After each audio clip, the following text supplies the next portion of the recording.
Madam මෙයාත් උසාවි කූඩුවට නැග්ගුවද? මෙයා මං නැගියේ නෑ. මට උසාවි කූඩුවට නගින්න උනේ නෑ නේද නේද? මේ මොකද කෙවින් සර්ටනේ ප්‍රශ්නේ ආවේ. මට මාව එතනට මං එතනට ගියා විතරයි. මේ මට මේ මැඩම් නැටපු නිසා ඇත්තටම කිසි ප්‍රශ්නයක් උනේ නෑ. මැඩම් මේ පොඩක් කියන්නකෝ නින්නායි මිස්ටර් මේ මට මොකුත් ප්‍රශ්නයක් නෑ කියලා. මොකද දන්නවද? නැත්තම් ගෙදර ගියාට පස්සේ මේ මූණ එල්ලගෙන ඉන්නවා.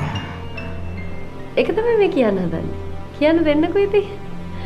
මේ ඉන්නාවි මට මෙයා ගැන විශේෂ දෙයක් කියන්න තියෙනවා. නෑ මයි ලෙග් එක මේකයි. අංජන පොඩ්ඩක් දඟලන්න නැතුව ඉන්නවද? මම විශේෂ දෙයක් කතා කරන්න යන්නේ. සරි මැඩම් සරි. දැන් මගේ මල්ලි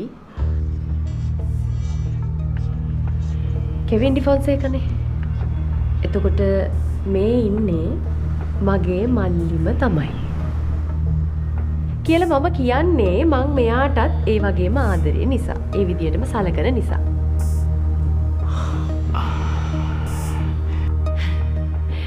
ඒ නිසා මං ඔයාලට පොඩි උපදෙසක් දෙන්නද?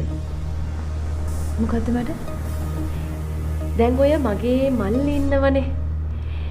පොර හෙන දක්ෂයා. හැබැයි මෝඩ වැඩ කරන්න ගියාම මේ ලෝකෙ ඉන්න මෝඩම මිනිහටත් වඩා එයා මෝඩයි. ඒ නිසා මංජිතට කියන්න මගේ මල්ලි ගහන ගොම් පදේට නටන්න නැතුව මංජිත විදියට ඉන්න කියලා. නේ මංජිත? දැන් ඔය අපේ මල්ලිගේ හිත හරි හොඳයි. ඔයා දන්නවනේ. මේ හිත හොඳ ඉන්නම හැම කුණු ගොඩම ඔළුවේ දා ගන්නවා. එහෙම තමයි එයා අමාරුවේ වැටෙන්නේ. මම කියන්නේ මගේ මල්ලි උනත් වැරදි නම් වැරදි. නැද්ද? අනේ thank you මැඩම් අපි ගැන මෙහෙම හිතනවාට. You always welcome.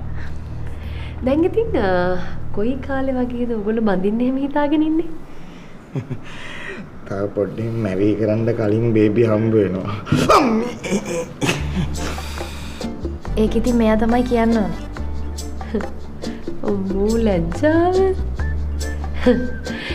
මං කියන්නේ ඉතින් ඒක පස්සට දාන්න ඕනේ නෑනේ. ඕකත් ඔන්න ඉක්මනට කරලා දාමු.